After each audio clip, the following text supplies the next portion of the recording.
قال رسول الله صلى الله عليه وسلم من لزم الاستغفار جعل الله من كل ضيق مخرجا। রাসূলুল্লাহ সাল্লাল্লাহু আলাইহি সাল্লাম বলেন, কেউ যদি তার জীবনে ইস্তেগফার আবশ্যক করে নেয়, কথার কথা আপনি হাঁটতেছেন ইস্তেগফার পড়েন, আপনি বাসে বসা ইস্তেগফার পড়েন, আপনি রাস্তা দিয়ে মসজিদে যাচ্ছেন তো ইস্তেগফার পড়েন, আপনি দোকানে বসা ইস্তেগফার পড়েন, আপনি সদাই কিনতেছেন আপনার জবানে ইস্তেগফার জারি আছে। মানে নবী বলেন, কেউ যদি তার জীবনে ইস্তেগফার পড়া আবশ্যক করে নেয়, জাআলাল্লাহু মিন কুল্লি দিকিন মাখরাজা, আল্লাহ পাক রব্বুল আলামিন সমস্ত সংকীর্ণতা থেকে তাকে বের হওয়ার রাস্তা বের করে দিবেন। সমস্ত সংকীর্ণতা থেকে উদ্ধারের রাস্তা আল্লাহ তাকে দেখায় দিবেন। ওয়া মিন কুল্লি হাম্মিন ফারাজা। শুধু তাই না, আপনি গত 5 বছর যাবত খুব পেরেশানিতে আছেন, আজকে থেকে শুরু করেন। যারা পেরেশানিতে আছেন আজকে থেকে ইস্তেগফারের আমল শুরু করেন, এই নিয়তে যেন আল্লাহ আপনাকে পেরেশানি থেকে হেফাজত করে। রাসূলুল্লাহ সাল্লাল্লাহু আলাইহি সাল্লাম বলেন, ইস্তেগফার যে ব্যক্তি পড়বে, ওয়া মিন কুল্লি হাম্মিন ফারাজা, আল্লাহ পাক রব্বুল আলামিন তাকে সমস্ত পেরেশানি থেকে মুক্তির ব্যবস্থা করে দিবেন। দেখেন, নবীজির এই কথাটা শুধু সুবহানাল্লাহ বলে সীমাবদ্ধ রাখবেন না, এটা বিশ্বাস করবেন যে আমার নবী বলছেন আস্তাগফিরুল্লাহ পড়লে পেরেশানি দূর হয়। আপনি হঠাৎ ঋণ হয়ে গিয়েছেন 20,000 50,000 টাকা, এটা একটা পেরেশানির বিষয়, ঋণ থাকাটা। আপনি ইস্তেগফার পড়া শুরু করেন, রাসূল বলছে অবশ্যই আল্লাহ আপনাকে এখান থেকে উত্তরণের রাস্তা ব্যবস্থা আল্লাহ করে দিবেন আপনার। তাহলে বিপদ আসার আগে ইস্তেগফার পড়া, দেখেন আল্লাহ কিন্তু গজব দেয় না। ওই যে যেই জাতি ইস্তেগফার পড়ে তাদেরকে আল্লাহ আযাব দিচ্ছে না ইস্তেগফার পড়ার কারণে। তো এটা হলো বিভিন্ন গজব আযাব আমাদের কাছে আসার আগে করণীয়। এরপরে বিপদ আপদ এর আলামত যদি দেখা যায়, এখনো আসে নাই, আলামত প্রকাশ পাইছে। এই আলামতের মধ্যে একটা আলামত এমন হতে পারে, দুনিয়ার মধ্যে যে বাতাস প্রবাহিত হয়, এই বাতাসের যে গতি আছে, এই গতি যদি স্বাভাবিক না হয়ে একটু অস্বাভাবিক হয়। যেমন সাধারণত স্বাভাবিকের চেয়ে অস্বাভাবিক গতিতে বাতাস আসলে আমাদের মাঝে একটা পেরেশানি কাজ করে। এখানে বিষয় বুঝার হলো, বাতাসের গতি অস্বাভাবিক হওয়া এটা কোরআন দ্বারা প্রমাণিত। এটা হতে পারে গতির স্বাভাবিক অবস্থার একটু পরিবর্তন হওয়াটা, এটা কোরআন দ্বারা প্রমাণিত। সূরা বাকারার 164 নম্বর আয়াতে আল্লাহ বলেন, ইন্না ফি খালকিস সামাওয়াতি ওয়াল আরদি ওয়াখতিলাফিল লাইলি ওয়ান নাহার ওয়াল ফুলকিল্লাতী তাজরি ফিল বাহরি বিমা ইয়ানফাউন নাস وما أنزل الله من السماء من ماء فأحيا به الأرض بعد موتها وبث فيها من كل دابة وتصريف الرياح والسحاب المسخر بين السماء والأرض لآيات لقوم يعقلون।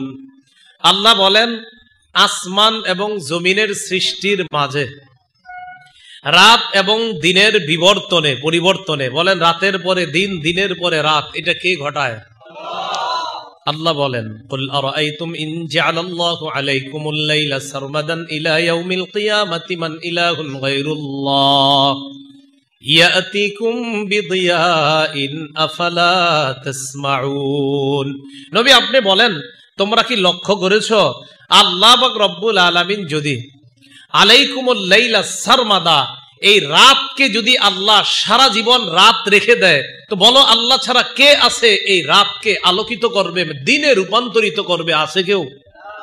আল্লাহ বলেন, আমি আল্লাহ যদি রাত্রটাকে কিয়ামত পর্যন্ত দীর্ঘায়িত করে দেই, যে এই রাত আর দিন হবে না, তো আল্লাহ বলে, নবী আপনি জিজ্ঞাসা করেন, তাহলে এই রাতকে আলোকিত করার কি কেউ আছে? এরপরে কি কয় দেখেন, قل أرأيتم إن جعل الله عليكم النهار سرمدا إلى يوم القيامة من إله غير الله يأتيكم بليل تسكنون فيه أفلا تبصرون আল্লাহ বলেন নবী আপনি প্রশ্ন করেন তাদেরকে আল্লাহ যদি এই দিনকে কিয়ামত পর্যন্ত দিন রাখতেন, এই দিনকে যদি আল্লাহ আর কখনো রাত না বানাতেন, তাহলে আল্লাহ ছাড়া কি কেউ আছে যে এই দিনকে রাতে রূপান্তরিত করবে? তো আল্লাহ বলেন ইন্না ফি খালকিস সামাওয়াতি ওয়াল আরদি ওয়া ইখতিলাফিল লাইলি ওয়ান নাহার, আসমান আর জমিনের সৃষ্টি রাত এবং দিনের পরিবর্তনের মাঝে, ওয়াল ফুলকিল্লাতি তাজরি ফিল বাহরি বিমা ইয়ানফাউন নাস, ওই জাহাজের মাঝে, ওই শিপের মাঝে, যেই শিপ মানুষের উপকারী জিনিসগুলা নিয়ে সমুদ্রের মাঝখানে চলতে থাকে। আমার আপনার চাউল নিয়ে, পোশাক নিয়ে, জামা কাপড়ের ইত্যাদি বিশাল বড় বড় কাপড়ের বহর নিয়ে শিপগুলা ঘন্টার পর ঘন্টা সমুদ্রে চলতেছে। আল্লাহ বলে মানুষ শোনো, তোমরা তোমাদের উপকারী জিনিসগুলা নিয়ে এই যে নৌকা, নৌযান, শিপ, বড় বড় জাহাজগুলা সমুদ্রে চলতেছে। ওয়ামা আনজালাল্লাহু মিনাস সামাই মিন মাইন ফাআহইয়া বিহিল আরদা বা'দা মাউতিহা, আল্লাহ আসমান থেকে যে বৃষ্টি অবতীর্ণ করেন আর এই বৃষ্টির মাধ্যমে শুকিয়ে থাকা জমিনকে আবার সজীব করেন। ওয়াবাসসা ফিহা মিন কুল্লি দাব্বা, জমিনের মধ্যে সকল বিচরণশীল প্রাণীকে আল্লাহ ছেড়ে দেন যেন তারা আরামে আয়েশে চলতে পারে। ওয়া তাসরিফির রিয়াহ, বাতাসের পরিবর্তন, বাতাসের গতির পরিবর্তন, এই যে বাতাসের গতির পরিবর্তন, বলেন তো কি? বাতাসের গতির পরিবর্তনের মাঝে। ওয়াসসাহাবিল মুসাখখারি বাইনাস সামাই ওয়াল আরদ, আসমান এবং জমিনের মধ্যখানে অবস্থিত নিয়োজিত আল্লাহর মেঘমালা। দেখেন আমরা যে মেঘ দেখি, এই মেঘ কিন্তু এমন না যে এটা মনে হয় আকাশের সাথে লেগে আছে, বিষয়টা এমন না। অনেক সময় আপনি বিমান দিয়ে চলবেন, দেখবেন মেঘের ভিতর দিয়ে যাচ্ছেন। তো আল্লাহ বলে দেখো আমি আল্লাহ আসমান জমিনের মাঝে নিযুক্ত মেঘমালা, বৃষ্টি হয় না কিন্তু আমি ঝুলাইয়া রাখছি, আমি চাবো তো বৃষ্টি হবে, এইভাবে আল্লাহ ঝুলাইয়া রাখছে। তো আল্লাহ বলেন এই যে বাতাসের পরিবর্তন আর এইভাবে মেঘমালা, লাআয়াতিল লিকাউমি ইয়াকিলুন, এগুলার মাঝে জ্ঞানী সম্প্রদায়ের জন্য নিদর্শন রয়েছে। জ্ঞানী সম্প্রদায়ের নিদর্শনটা কি? জ্ঞানী মানুষ যারা, তারা যখন দেখবে বাতাস স্বাভাবিক গতির চাইতে অস্বাভাবিক হয়ে যায়, তখন তারা গবেষণা করবে, আচ্ছা বাতাস কেন এমন হচ্ছে? ও মনে হচ্ছে আমাদের মনে হয় কোনো ভুল ভ্রান্তি হয়ে যাচ্ছে। ওই যে আবার আগের কথায় আসেন, আল্লাহ বলছেন তুমি যদি আল্লাহর আদেশ নিষেধগুলা সঠিকভাবে পালন করো তো আল্লাহ তোমাকে হেফাজত করবে। তো যখন এমন একটা পরিস্থিতি সৃষ্টি হয় তখন বোঝা উচিত যে মনে হচ্ছে আমাদের কোনো ভুল ভ্রান্তি হয়ে গিয়েছে, না হয় কেন স্বাভাবিক অবস্থা অস্বাভাবিক হবে, নিশ্চিত আমাদের কোনো ভুল হচ্ছে, এটা জ্ঞানীরা চিন্তা করবে। আর যারা অজ্ঞান তারা কি চিন্তা করবে? এরা বলবে মনে হয় বিল্ডিং এর পাইলিং ঠিক মতো দেওয়া হয়নি। কি হয় নাই? যে পাইলিংটা মনে ঠিক মতো দেওয়া হয় নাই, এই জন্য উপরের ছাদে একটু ভাঙা দেখা দিচ্ছে। কথার কথা, এটা ভয়ঙ্কর বিপদ আসলো, তো মনে করেন ছাদ ভাঙা দেখা দিল, তো জ্ঞানীরা চিন্তা করবে আমার কোনো ভুল হয়ে গেছে, অজ্ঞানরা চিন্তা করবে পাইলিং এ মনে হয় কোনো ঝামেলা আছে। আল্লাহ কয় না, আরে আমি আল্লাহ পাইলিং আরো মজবুত দেও, আমি চাইলে এটা নাস্তানাবুদ করে দাও, আমার কাছে কোনো ব্যাপার না। তাহলে বাতাসের গতি পরিবর্তন হওয়া, এটার মধ্যে জ্ঞানীদের জন্য নিদর্শন, চিন্তার খোরাক আল্লাহ রেখে দিয়েছেন। আল্লাহ আমাদেরকে সতর্কতা অবলম্বন করার তৌফিক দান করেন। এখন আসেন, বর্তমান যে পরিস্থিতিটা চলতেছে, এখন কি আবহাওয়া সঠিক থাকবে না আবহাওয়া মাঝে মাঝেই পরিবর্তন হতে পারে? মাঝে মাঝে কি হতে পারে? পরিবর্তন হতে পারে। সামনে আষাঢ় মাসও আসতেছে। আচ্ছা, আবহাওয়া যদি কখনো পরিবর্তন হয়, আমাদের নবী কি করতেন? আবহাওয়া পরিবর্তন হলে নবীজি কি করতেন? আবহাওয়া পরিবর্তন হলে নবীজি যা করতেন, সহিহ বুখারীর বর্ণনা 3602 নম্বর হাদিস, 3602, এই হাদিসের বর্ণনাকারী আম্মাজান আয়েশা সিদ্দিকা রাদিয়াল্লাহু তাআলা আনহা, তিনি বলেন কানা রাসূলুল্লাহ সাল্লাল্লাহু আলাইহি ওয়াসাল্লাম ইযা রাআ মাখিলাতান ফিস সামা, রাসূলুল্লাহ সাল্লাল্লাহু আলাইহি সাল্লাম যখন আকাশে মেঘ দেখতেন, কি দেখতেন? বৃষ্টি না কিন্তু মেঘ, মানে এখনো হয় নাই, তো তো দেখবেন এরকম হতে পারে, একটু পরে দেখবেন আকাশ মেঘাচ্ছন্ন হয়ে গেছে, হয়ে যাবে এরকম। নবীজি যখন এরকম মেঘ দেখতেন আকাশ, আকবালা ওয়া আদবারা ওয়া দাখালা ওয়া খারাজা, মেঘ দেখলেই নবীজি সাল্লাল্লাহু আলাইহি সাল্লাম একবার সামনে যাইতেন, একবার পিছনে আসতেন, একবার ঘরে ঢুকতেন, আবার ঘর থেকে বের হইতেন, পেরেশান, শুধু মেঘ দেখছে। আম্মা জান আয়েশা সিদ্দিকা রাদিয়াল্লাহু তাআলা আনহা বলেন, আমি বিষয়টা ঘর থেকে ভালোভাবে লক্ষ্য করতেছি, আছি এমন করে কেন নবীজি? মেঘ দেখছে, একবার সামনে যায়, একবার পিছনে আসে, একবার ঘরে যায়, একবার ঘর থেকে বের হয়, পেরেশান, আরে সমস্যা কোথায়? ফাইদা আমতারাতিস সামা সুররিয়ান, যখন নবী দেখতেন ওই মেঘ থেকে বৃষ্টি পড়ে, তখন নবীজির চেহারা মোবারক থেকে পেরেশানির ছাপ চলে যেত, নবী তখন খুশি হয়ে যেতেন। তো আম্মাজান চিন্তা করছে নবীজির একটু প্রশ্ন করা দরকার যে আপনি এমন করেন কেন? বুখারীতে এতটুকু আসছে যতটুকু শোনাইলাম, সহিহ ইবনে হিব্বানে আর একটু বাড়তি অংশ আছে। আম্মাজান আয়েশা সিদ্দিকা প্রশ্ন করলেন, ইয়া রাসূলুল্লাহ, মেঘ দেখলে আপনি এমন করেন কেন? নবীজি জবাব দিলেন, আয়েশা, খাশিতু আইয়াকুনা আযাবান সুল্লিতা আলা উম্মতি। আয়েশা, আমার আশঙ্কা হয় মেঘ যখন দেখি, না জানি এই মেঘের মধ্যে কোনো গজব আছে কিনা, আর ওই গজব আমার উম্মতের উপর চাপিয়ে দেওয়া হয় কিনা, এই টেনশনে একবার সামনে যাই, একবার পিছনে আসি, একবার ঘরে যাই, একবার ঘর থেকে বের হই, মেঘ থেকে বৃষ্টি না আসা পর্যন্ত আমার টেনশন কাটে না। যখন আয়েশা বৃষ্টি আসে তখন আমি বুঝি এটা গজব না, হাদিহি রাহমা, এটা আমার উম্মতের জন্য রহমত। বৃষ্টি হওয়ার আগ পর্যন্ত টেনশন মুক্ত হতেন না নবীজি। তো আবহাওয়া পরিবর্তনে আমাদের নবীজির এই হালাত হতো। রাসূলুল্লাহ সাল্লাল্লাহু আলাইহি সাল্লাম যখন দেখতেন আবহাওয়া পরিবর্তনের পাশাপাশি প্রচন্ড ঝড় বাতাস, এরকম হয়নি? আচ্ছা, এই অবস্থায় নবীজির কি অবস্থা হতো, কেমন পেরেশানি হইতো? আবু দাউদ শরীফ হাদিসের কিতাব 5098 নম্বর হাদিসের বর্ণনা, এটার বর্ণনাকারীও আম্মাজান আয়েশা সিদ্দিকা রাদিয়াল্লাহু তাআলা আনহা, তিনি বলেন, মা রাআইতু রাসূলুল্লাহ সাল্লাল্লাহু আলাইহি ওয়াসাল্লাম ক্বাত্তু মুস্তাজমিআন দাহিকান হাত্তা আরা মিনহু লাহওয়াতিহি। আম্মাজান আয়েশা সিদ্দিকা রাদিয়াল্লাহু তাআলা আনহা বলেন, আমি রাসূলুল্লাহ সাল্লাল্লাহু আলাইহি সাল্লামকে কখনো মুখ খুলে এমন ভাবে অট্ট হাসি হাসতে দেখি নাই যে নবীজির মুখের ভিতরের আলা জিহ্বাটা দেখা গেছে, এমন ভাবে কখনো হাসতে দেখি নাই। হাসছে, নবীজি হাসছেন, কিন্তু এতটা হাসতে দেখি নাই যে ভিতরের আলা জিহ্বা যেটা, এটা দেখা গেছে, এমন ভাবে হাসতে দেখি নাই। ইন্নামা কানা ইয়াবতাসিমু, রাসূলুল্লাহ সাল্লাল্লাহু আলাইহি সাল্লাম মুস্কি হাসতেন। সুবহানাল্লাহ, পারলে এই গুণটা অর্জন করেন যে সব সময় মুখে একটা মুস্কি হাসি লেগে থাকা। রাসূলুল্লাহ সাল্লাল্লাহু আলাইহি সাল্লাম মুস্কি হাসতেন। নবীজির একজন সাহাবী ছিলেন, নাম জারির। কি নাম? এই জারির রাদিয়াল্লাহু তাআলা আনহুর বর্ণনা, তিনি বলেন, মা রাআনি রাসূলুল্লাহ সাল্লাল্লাহু আলাইহি ওয়াসাল্লাম, নবীজি সাল্লাল্লাহু আলাইহি সাল্লাম আমার দিকে জীবনে যতবার তাকিয়েছে, আমি ততবার দেখেছি নবী আমার দিকে যতবার তাকাইছে ততবারই দেখছি নবীর মুখে একটা সুন্দর হাসি লেগে আছে। মাঝে মাঝে কিন্তু নবীজি রাগ হইতেন, চেহারা মুবারক লাল হয়ে যায়, কিন্তু এই সাহাবী বলে যে আমি কখনো দেখি না আমার দিকে রাগ হইয়া তাকাইছে, যতবার তাকাইছে ততবার একটা হাসি দিস। রাসূলুল্লাহ সাল্লাল্লাহু আলাইহি সাল্লামের ব্যাপারে আম্মাজান আয়েশা সিদ্দিকা বলেন, এতটা মুখ খুলে হাসতে কখনো দেখি নাই যে ভিতরের আলা জিহ্বাটা কখনো দেখা গেছে। তো আম্মাজান আয়েশা সিদ্দিকা রাদিয়াল্লাহু তাআলা আনহা বলেন, কানান নবী সাল্লাল্লাহু আলাইহি ওয়াসাল্লাম ইযা রাআ গায়মান আও রিহান ফিস সামা, রাসূলুল্লাহ সাল্লাল্লাহু আলাইহি সাল্লাম ইযা রাআ গায়মান আও রিহান, যখন নবীজি মেঘ দেখতেন অথবা প্রচন্ড গতিতে বাতাস দেখতেন, মেঘ অথবা বাতাস। আমরা তো জোরে বাতাস আসলে দৌড়াদৌড়ি করি, ছাদে রাস্তায় খুশি হই, ঠিক না?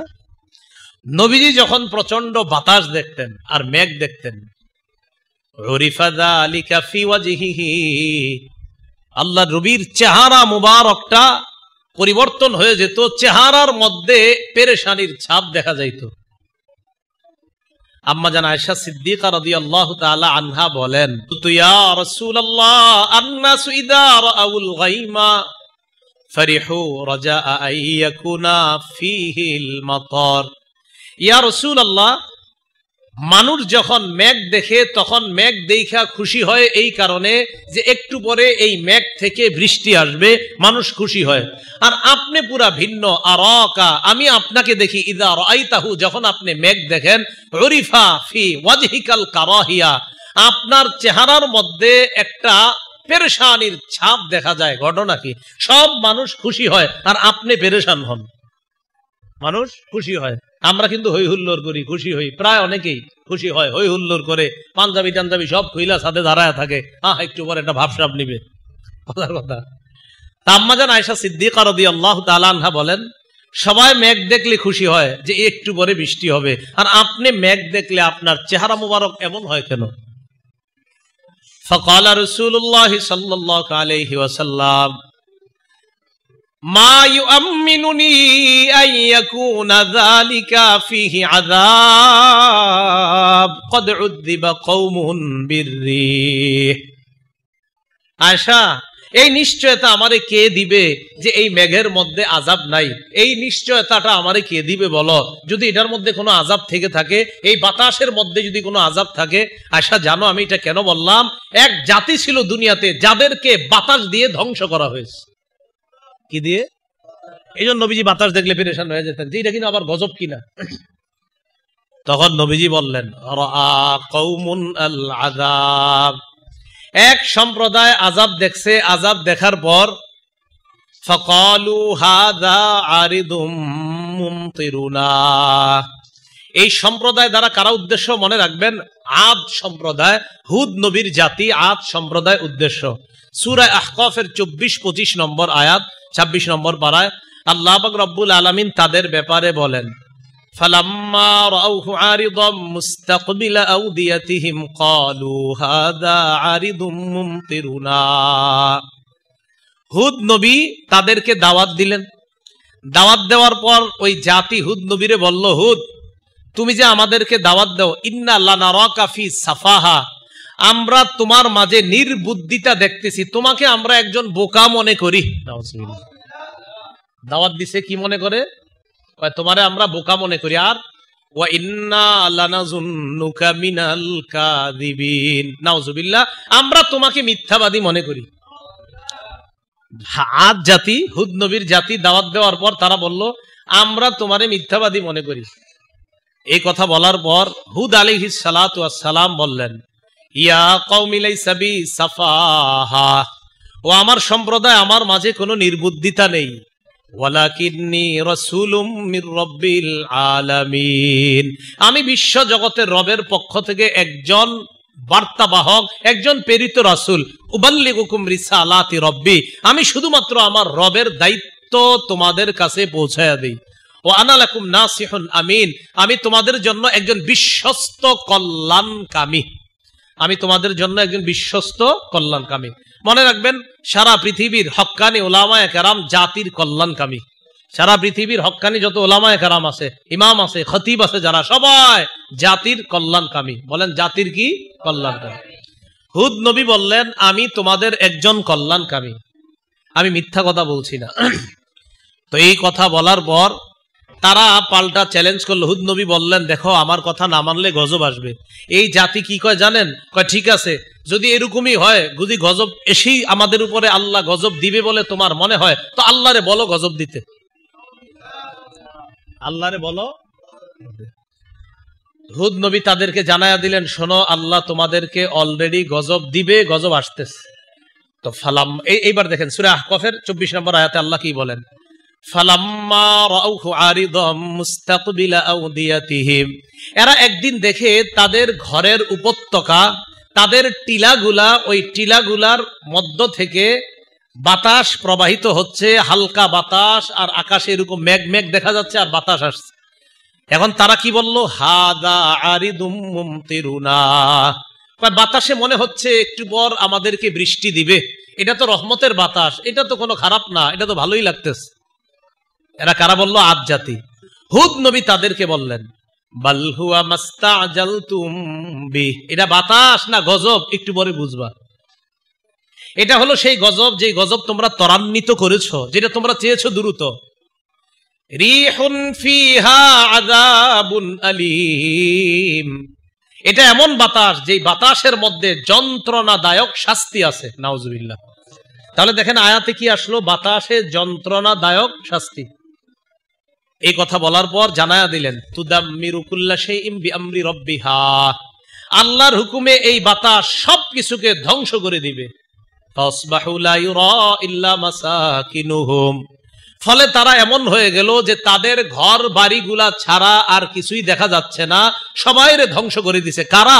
যারা ছিল এমন জাতি, পৃথিবীর সবচেয়ে শক্তিশালী জাতি ছিল এই হুদ নবীর জাতি, আদ সম্প্রদায়, যাদের ব্যাপারে আল্লাহ বলেন আল্লাতী লাম ইউখলাক মিসলুহা ফিল বিলাদ, যাদের মতো এমন জাতি পৃথিবীতে আর বানানোই হয় নাই, এত শক্তিশালী জাতি ছিল। জানেন এরা শক্তি সঞ্চয় করার পর কি কয়? এরা বলে মান আসাদ্দু মিন্না কুওয়া, আমাদের চেয়ে বেশি শক্তিশালী আবার কে আছে? আল্লাহ জবাব দেয় আওয়ালাম ইয়ারাউ আন্নাল্লাহ আল্লাযী হুয়া খালাকাহুম হুয়া আসাদ্দু মিনহুম কুওয়া, আওয়ালাম ইয়ারাউ, তারা কি দেখে না? আন্নাল্লাহ আল্লাযী খালাকাহুম, আরে যেই আল্লাহ তাদেরকে এমন শক্তিশালী বানিয়েছে, হুয়া আসাদ্দু মিনহুম কুওয়া, ওই আল্লাহ তো তাদের চেয়ে কোটি গুণ বেশি শক্তিশালী। এরা কি কয়? আমাদের চেয়ে শক্তিশালী আবার কে আছে? আর আল্লাহ যদি গজব দিতে হয়, হুদ নবীরে কইতাছে তা আল্লাহরে বলো গজব দিতে, সমস্যা নেই। তা আল্লাহ কি বলে দেখেন, সাখখারাহা আলাইহিম সাবআ লায়ালিন ওয়া সামানিয়াতা আইয়াম, বিরামহীন ভাবে 7 রাত 8 দিন এই বাতাস তাদের উপর প্রবাহিত হয়েছে। 2-4 মিনিটের ঘূর্ণিঝড়ে আমাদের দুনিয়া আল্লাহ কি বিভিন্ন এলাকা লন্ড বন্ড করে দেয় 2-4 মিনিট 5 মিনিটে। তো 7 রাত 8 দিনের ঘূর্ণিঝড়, ভয়ঙ্কর বাতাসের অবস্থাটা কেমন ছিল একটু ভাবেন। টানা 7 রাত 8 দিন। আমাদের কি টানা 7 রাত 8 দিন ছিল কখনো? সামান্য একটু হয়, পুরো এলাকা তছনছ। তাহলে নবীজি বাতাস দেখলে এই জন্য পেরেশান হইতেন। তো আম্মাজান আয়েশাকে বলে, আয়েশা তুমি কি জানো এক জাতিরে আল্লাহ বাতাস দিয়ে ধ্বংস করছে, তাই বাতাস দেখলে আমার পেরেশানির শেষ থাকে না। তাহলে কি বুঝলাম? প্রথমে জানলাম আবহাওয়া পরিবর্তনে নবীজির অবস্থা পরিবর্তন হতো, বাতাসের গতি বেগ যখন পরিবর্তন হবো, নবীজির চেহারাই পরিবর্তন হয়ে যেত পেরেশানির কারণে। এখান থেকে বোঝা যায় বাতাসের পরিবর্তন হওয়া এটা কোরআন দ্বারা প্রমাণিত, বাতাসের পরিবর্তন হয়েছে নবীর যুগে, এটাও হাদিস দ্বারা প্রমাণিত। এবার কথা হলো, এতক্ষণ জানলাম আমরা এই গজব আসার আগে আমরা ঠিক হয়ে যাওয়া দরকার। ঘটনা চক্রে যদি এসে যায় তখন কি করা? যদি এসে যায়, এসে যাওয়ার পরে আমাদের মৌলিকভাবে 4টি করণীয় আমরা মনে রাখবো। বলেন কয়টি? 4টি। 1 নম্বর করণীয়, বাতাসকে গালি দিব না। বলেন সবাই। বাতাসে গালি দেয় কেমনে? ঘটনা চক্রে আপনার যদি ক্ষতি হয়, এরকম বাতাস মেজাজটা খারাপ লাগে, আর পায় না, আপনি বাতাসে গালি দিয়ে দিচ্ছেন, মানে আপনার ক্ষতি হয়েছে। নবীজি বলে দিয়েছেন বাতাসকে গালি দেওয়া যাবে না। আবু দাউদ শরীফের 5097 নম্বর হাদিসের বর্ণনা, রাসূলুল্লাহ সাল্লাল্লাহু আলাইহি সাল্লাম বলেন, আর-রিহু মির রাউহিল্লাহ, শোনো তোমরা, বাতাস এটা আল্লাহর পক্ষ থেকে রহমত। সুবহানাল্লাহ। বাতাস কার পক্ষ থেকে রহমত? আল্লাহ। ফারাউহুল্লাহি তা'তি বির রাহমাতি ওয়া রাউহুল্লাহি তা'তি বিল আযাব, বাতাস কখনো আল্লাহর রহমত নিয়ে আসে, কখনো গজব নিয়ে আসে। বলেন, বাতাস কখনো আল্লাহর রহমত নিয়ে আসে, আবার কখনো গজব নিয়ে আসে। বাতাস এটা আল্লাহর রহমতের অন্তর্ভুক্ত। তো নবীজি বলেন, শোনো, বাতাস কখনো রহমত নিয়ে আসে, আবার গজবও নিয়ে আসে। ফাইদা রাআইতুমুহা, যখন তোমরা বাতাস দেখবা, লা তাসুব্বুহা, তখন তোমরা বাতাসকে গালি দিবা না। দেখেন আমাদের বর্তমান যে অবস্থাটা চলতেছে, যে আবহাওয়ার পরিবর্তন চলতেছে, হঠাৎ হঠাৎ বাতাস একটু জোরের বেগে প্রবাহিত হতে পারে। তো মাথায় রাখেন, এটা কিন্তু আপনার কিছু একটা ক্ষতি হয়ে গেলে, ঘটনা চক্রে আপনার বারান্দার একটা ফুলের টব পইরা ভেঙে গেছে, আর থোর বাতাস আসার আর সময় পায় না, এরকম বলে না। নবীজি বলছেন লা তাসুব্বুহা, বাতাসকে গালি দিও না। তাহলে কি করব? নবীজি বলেন ওয়াসালুল্লাহ খায়রাহা, বাতাসের কল্যাণ বাতাসের রবের কাছে চাও। সুবহানাল্লাহ। বাতাসের কল্যাণ বাতাসের রবের কাছে চাও। ওয়াস্তাইযু বিল্লাহি মিন শাররিহা, আর বাতাসের রবের কাছে এই বাতাসের অকল্যাণ থেকে পানাহ চাও। ভয়ঙ্কর জোরে বাতাস আসতেছে, তখন আল্লাহরে বলবেন, আল্লাহ বাতাসের যতটুকু অংশ ভালো এতটুকু আমাকে দেন, যতটুকু অংশ গজব আছে আল্লাহ অতটুকু অংশ থেকে আমাকে আপনি হেফাজত করেন। তাহলে বাতাসকে গালি দিবেন না রবের কাছে বলবেন? বলা। তাহলে এক নাম্বার করণীয় আমাদের, বাতাস প্রচন্ড জোরে আসলে, কখনো ঝড়ের বেগে আসলে কাকে গালি না দেওয়া, বাতাসকে গালি দেওয়া যাবে না। 2 নম্বর, বলেন তো ঘূর্ণি ঝড়ে বা বাতাস একটু অস্বাভাবিক গতিতে হলে ক্ষয়ক্ষতি হয় কিনা? দোকানের একটা চাল পড়ে গেছে, আপনার বিদ্যুতের লাইন ছুটে গেছে, অনেক ক্ষতি হয়ে গেছে। এই ক্ষতি হলে তখন ধৈর্য ধারণের সাথে সাথে এটা পড়েন আমার সাথে, ইন্না লিল্লাহি ওয়া ইন্না ইলাইহি রাজিউন। সূরা বাকারা 155 থেকে 157 নম্বর আয়াতে আল্লাহ বলেন, ওয়ালানাবলুওয়ান্নাকুম বিশাইইম মিনাল খাউফি ওয়াল জু'i ওয়া নাকসিম মিনাল আমওয়ালি ওয়াল আনফুসি ওয়াত তামারাত। আমি তোমাদেরকে পরীক্ষা করব কিছু ভয় দ্বারা, কিছু ক্ষুধা দিয়ে। আমি তোমাদেরকে পরীক্ষা করব মিনাল খাউফ, আমি তোমাদেরকে ভয় দিয়ে পরীক্ষা করব। ওয়াল জু'i, ক্ষুধা দিয়ে পরীক্ষা করব। ওয়ানাকসিম মিনাল আমওয়াল, তোমার কিছু সম্পদ আমি ছিনিয়ে নিব। ওয়াল আনফুস, এমন হতে পারে তোমার আত্মীয় স্বজনের কোনো মানুষকে আমি ছিনিয়ে নিব, মানে মারা যাবে, 2-3 জন মারা যেতে পারে, এরকম হতে পারে। ওয়াত সামারাত, তোমার ফল ফলাদি ফসল ইত্যাদিও নষ্ট হতে পারে কিছু। আম ধরছে প্রায় হাজার হাজার, হঠাৎ ঝড়ের কারণে 500-600 আম নষ্ট হয়ে যাওয়া, এটা হতে পারে, হয় না এরকম? আচ্ছা, তো আল্লাহ বলেন এরকম যদি হয়, ওয়াবাশশিরিস সাবিরিন, নবী ওই অবস্থায় যারা ধৈর্য ধারণ করে আপনি তাদেরকে সুসংবাদ জানায়া দেন। এমন নবীজিরে আল্লাহ জানায়া দেয়, নবী ধৈর্যশীল কারা? আল্লাযীনা ইযা আসাবাতহুম মুসিবাতুন ক্বালু ইন্না লিল্লাহি ওয়া ইন্না ইলাইহি রাজিউন। যারা বিপদ দেখে ধৈর্য ধারণ করে পড়বে ইন্না লিল্লাহি, আমরা আল্লাহর জন্য, ওয়া ইন্না ইলাইহি রাজিউন, আমরা আল্লাহর কাছেই ফিরে যাব। কি মনে থাকবে নি? 1 নাম্বার, বাতাসকে কি করা যাবে না? গালি দেওয়া যাবে না। 2 নাম্বার, ধৈর্যের সাথে ইন্না লিল্লাহি ওয়া ইন্না ইলাইহি রাজিউন পড়া। 3 নম্বর, প্রচন্ড বাতাস আসলে নবীজি একটা দোয়া পড়তেন, এই দোয়াটা আমার সাথে আজকে শিখে নেন। আরবিটা মুখস্থ থাকলে ভালো, না পারলে বাংলাটা বলবেন। মুসলিম শরীফের 1970 নম্বর হাদিসের বর্ণনা, কানা রাসূলুল্লাহ সাল্লাল্লাহু আলাইহি সাল্লাম ইযা আসফাতির রিহ, যখন প্রচন্ড বাতাস হতো তখন নবীজি পড়তেন, পড়েন আমার সাথে, আল্লাহুম্মা ইন্নী আসআলুকা খায়রাহা ওয়া খায়রা মা ফিহা ওয়া খায়রা মা উরসিলাত বিহি ওয়া আউযু বিকা মিন শাররিহা ওয়া শাররি মা ফিহা ওয়া শাররি মা উরসিলাত বিহি। এবার একটু মন দিয়ে শোনেন, বলা লাগবে না, আমি বলি। বাংলাটা হলো, আল্লাহ আপনার কাছে এই বাতাস, বাতাসের মাঝে এবং বাতাসকে যে কল্যাণ দিয়ে পাঠানো হয়েছে, আল্লাহ এই বাতাসের কল্যাণ, বাতাসের মাঝে যত কল্যাণ, এই বাতাসকে যত কল্যাণ দিয়ে পাঠানো হয়েছে আপনার কাছে সব চাই।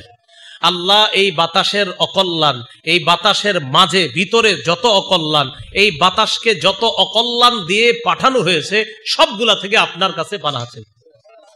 তাহলে একটা হলো কল্যাণগুলা আপনার কাছে চাই, আর অকল্যাণ যত আছে এগুলা থেকে আপনার কাছে পানা চাই। তো কখনো যখন প্রচন্ড বাতাস শুরু হবে, ঘরে বসে বসে জানালা দিয়ে তাকায় দেখতেছেন, বাস এই দোয়াটা পড়তে থাকেন, বাংলাটা বলতে থাকেন, আল্লাহ এই বাতাসের কল্যাণ আমাকে দেন, অকল্যাণ থেকে আমাকে হেফাজত করেন, কল্যাণ আমাকে দেন, অকল্যাণ থেকে হেফাজত। এতটুকু বলা যাবে তো ইনশাআল্লাহ। 4 নাম্বার, প্রচন্ড বাতাসের পাশে পাশে মাঝে মাঝে কখনো দেখবেন আকাশের গর্জন হয়, যেটারে আমরা বাংলায় সহজে বলি ঠাডা, নাকি? হ্যাঁ, ঠাডা, এই জাতীয় কিছু একটা আর কি। গর্জন, আকাশের বজ্র ধ্বনি বা গর্জন। এই গর্জন বা বজ্র ধ্বনি যদি হয় তখন কি করবেন? তিরমিজি শরীফের 3450 নম্বর হাদিস, 3450, এই হাদিসের মধ্যে আসছে আব্দুল্লাহ ইবনে ওমর রাদিয়াল্লাহু তাআলা আনহুমার বর্ণনা। তিনি বলেন, কানা রাসূলুল্লাহ সাল্লাল্লাহু আলাইহি ওয়াসাল্লাম ইযা সামিআ সাওতার রাদি ওয়াস সাওয়াঈক, قال اللهم لا تقتلنا بغضبك ولا تهلكنا بعذابك وعافنا قبل ذلك। নবীজি যখন বজ্রধ্বনি শুনতেন অথবা আকাশের গর্জন শুনতেন তখন বলতেন, বলেন আমার সাথে, আল্লাহুম্মা লা তাকতুলনা বিগদবিকা ওয়ালা তুহলিকনা বিআযাবিকা ওয়াআফিনা ক্বাবলা যালিকা। বাংলাটা সহজ, এবার বলবেন, আল্লাহ আপনি আমাদেরকে আপনার গজব দিয়ে শেষ করে দিয়েন না, আল্লাহ আপনি আমাদেরকে আপনার আযাব দিয়ে ধ্বংস করে দিয়েন না, আল্লাহ এই গজব আর আযাবের আগেই আমাদেরকে আপনি উদ্ধার করে নেন। সুন্দর না দোয়াটা? এই জন্য আমরা ঝড় বৃষ্টি আকাশের গর্জন বজ্রধ্বনি শুনলে ফেসবুকে ছবি দেওয়ার জন্য ছবি তোলার হুড়োহুড়ি না করে দোয়াগুলি পড়া। কি করা? দোয়াগুলো পড়া। সবাই তখন টেনশন করে যে এইখানে একটা ছবি তোলা দরকার, ছবি তুলে পরের দিন দিবে, গুধুলি লগনে সমুদ্র সৈকত ইত্যাদি খুব সুন্দর সুন্দর কিছু বাংলা লিখবে, লেখা ফেসবুকে দিবে যে নো ক্যাপশন ইত্যাদি ইত্যাদি লিখবে আর কি। তো এগুলা না করে আপনার এই মুহূর্তগুলোতে আপনার সুন্দর সুন্দর দোয়াগুলা পড়া। আল্লাহ আমাদের সকলকে এই আবহাওয়া পরিবর্তনের অবস্থানে যে কথাগুলো আমরা জানলাম, শুনলাম, বললাম, মাদ্রাসাতুর রহমান এই মাদ্রাসার পক্ষ থেকে যে অনুষ্ঠানের আয়োজন করা হয়েছে, আমি আশা করি অনুষ্ঠানের মাধ্যমে আমরা অনেক গুরুত্বপূর্ণ কিছু কথা জানতে পারলাম। এই গুরুত্বপূর্ণ কথাগুলো শুধু নিজেরাই আমল করবে এমন না, অন্যদেরকে যতটুকু এখান থেকে মনে রাখতে পারি ততটুকু অন্যের কাছে পৌঁছে দেওয়া। এই মাদ্রাসার জন্য আমরা সবাই দোয়া করব। মাদ্রাসার সবচেয়ে উপকার, এই মাদ্রাসার সবচেয়ে উপকার হয়, যে কোনো মাদ্রাসার সবচেয়ে উপকার হয় ওই মাদ্রাসায় ছাত্রছাত্রী দেওয়া। এটা হলো মাদ্রাসার উপকার, এটাই বাস। আপনাদের কাছে আবদার থাকবে, যিনি আয়োজন করেছে মাহফিলের উনি তো আত্মীয় লাগে, তো এই জন্য আত্মীয় হিসাবে বলছি। তো বলতে পারেন আত্মীয়র মাদ্রাসার জন্য আছে, আত্মীয় না, অন্যভাবে বলি, যার মাদ্রাসা ওনার মাদ্রাসাতে আপনারা ছাত্রছাত্রী দিবেন, এটা হবে সবচেয়ে বড় সহযোগিতা। আল্লাহ পাক রব্বুল আলামিন আমাদের সকলকে মাদ্রাসার জন্য দোয়া করব। মাদ্রাসার উদ্দেশ্য নিয়ত যেন হয় একমাত্র আল্লাহকে খুশি করার জন্য। এখান থেকে এমন কিছু মানুষ যেন তৈরি হয় যে মানুষগুলা আসলেই বাস্তবিক আদর্শ মানুষ হিসাবে সমাজে প্রতিষ্ঠিত হতে পারে, বাস এমন মানুষ যেন এখান থেকে তৈরি হয়। আল্লাহ তৌফিক দান করেন। আমিন। ওয়া আখিরু দাওয়ানা আনিল হামদুলিল্লাহি রাব্বিল আলামিন। اللهم صل على محمد وعلى آل محمد كما صليت على إبراهيم وعلى آل إبراهيم إنك حميد مجيد. الحمد لله رب العالمين والعاقبة للمتقين والصلاة والسلام على سيد الأنبياء المرسلين وعلى آله وأصحابه أجمعين. ربنا ظلمنا أنفسنا وإن لم تغفر لنا وترحمنا لنكونن من الخاسرين. رب ارحمهما كما ربياني صغيرا. মাবুদ মেহেরবান মাওলা, আল্লাহ আমাদেরকে আপনি মাফ করে দেন। আল্লাহ এই আয়োজনকে আপনি কবুল করে নেন। আল্লাহ আল্লাহ প্রাকৃতিক দুর্যোগ নিয়ে যে কথাগুলো শুনলাম, আল্লাহ আবহাওয়া পরিবর্তন নিয়ে যে আলোচনাগুলো আমরা কোরআন সুন্নাহ মোতাবেক শুনলাম, আল্লাহ বিভিন্ন অবস্থায় বিভিন্ন পরিস্থিতিতে বিপদ আপদে যেন এই আমলগুলো আমরা করতে পারি তৌফিক দান করেন। আল্লাহ মাদ্রাসাতুর রহমান এই মাদ্রাসাকে আপনি কবুল করে নেন। মাবুদ মেহেরবান মাওলা, যারা অসুস্থ সকলকে সুস্থ বানায়া দেন। আল্লাহ যারা ঋণী ঋণ পরিশোধের ব্যবস্থা করে দেন, যারা অভাবী অভাব দূর করে দেন। আল্লাহ মেহেরবানি করে এলাকার আইম্মে মাসাজিদ, খোতাবায়ে মাসাজিদ, মুহতামিমিনে মাদারিস সকলকে আপনি কবুল করে নেন। এই মাদ্রাসা সহ পৃথিবীর সকল মাদারিসগুলোকে আপনি কবুল করে নেন। আল্লাহ ছাত্র ছাত্রী যারা আছে এখানে আল্লাহ সকলকে কবুল করে নেন। আল্লাহ তাদের গার্জিয়ান যারা বাবা মা আত্মীয় স্বজন সকলকে আপনি কবুল করে নেন। আমাদের মধ্যে যাদের আত্মীয় স্বজন কবরে আছে তাদের কবরগুলা জান্নাতের বাগান বানায়া দেন। আল্লাহ যারা অসুস্থ সকলকে সুস্থ বানায়া দেন। আল্লাহ আমাদেরকে পাঁচ ওয়াক্ত নামাজি বানায়া দেন। মাবুদ এই জায়গায় নাবালেগ বাচ্চারা হাত তুলছে মাওলা, আল্লাহ এদের তো কোনো গুনাহ নাই। আল্লাহ তাদের হাতের গুলো অনেক নিষ্পাপ হাত আমাদের সাথে হাত তুলছে মাওলা, তাদের কারণে আমাদের দোয়াগুলো আপনি কবুল করে নেন। আল্লাহ মেহেরবানি করে প্রত্যেকের মনের নেক আশাগুলো আপনি পুরা করেন। আল্লাহ আমার আগে গুরুত্বপূর্ণ আলোচনা যারা পেশ করেছে আল্লাহ নিঃসন্দেহে আমার চেয়ে অনেক দামি দামি কথা বলছে মাওলা। আমি তো ভাঙা গলায় কিছু ভুল ভাল মিলিয়ে কিছু কথা বলছি মাওলা। আল্লাহ ভুলগুলো আপনি মাফ করে দিয়ে যতগুলা সঠিক কথা মুখ থেকে বের হয়েছে আল্লাহ এই কথাগুলোর উপর যেন সবাই আমল করতে পারি তৌফিক দান করেন। আল্লাহ আমাদেরকে আপনি মাফ করে দেন। আল্লাহ আমাদেরকে আপনি মাফ করে দেন। আল্লাহ আমাদেরকে আপনি মাফ করে দেন। যেদিন মারা যাব ঈমানের সহিত যেন দুনিয়া থেকে বিদায় নিতে পারি তৌফিক দান করেন। আল্লাহ ইমানের উপর, ইসলামের উপর, তাওহীদের উপর, হেদায়েতের উপর অবিচল থাকার তৌফিক দান করেন। আল্লাহুম্মা ইন্না নাউযু বিকা মিন জাহদিল বালা ওয়া দারকিশ শাকা ওয়া সুইল কাযা ওয়া শামাতাতিল আ'দা। রব্বানা তাকাব্বাল মিন্না ইন্নাকা আনতাস সামিউল আলিম ওয়া তুব আলাইনা ইন্নাকা আনতাত তাওয়াবুর রহিম। ওয়া সাল্লাল্লাহু তাআলা আলা খাইরি খালকিহি মুহাম্মদ ওয়া আলা আলিহি ওয়া আসহাবিহি আজমাইন। سبحان ربك رب العزة عما يصفون، سلام على المرسلين، الحمد لله رب العالمين. السلام عليكم ورحمة الله.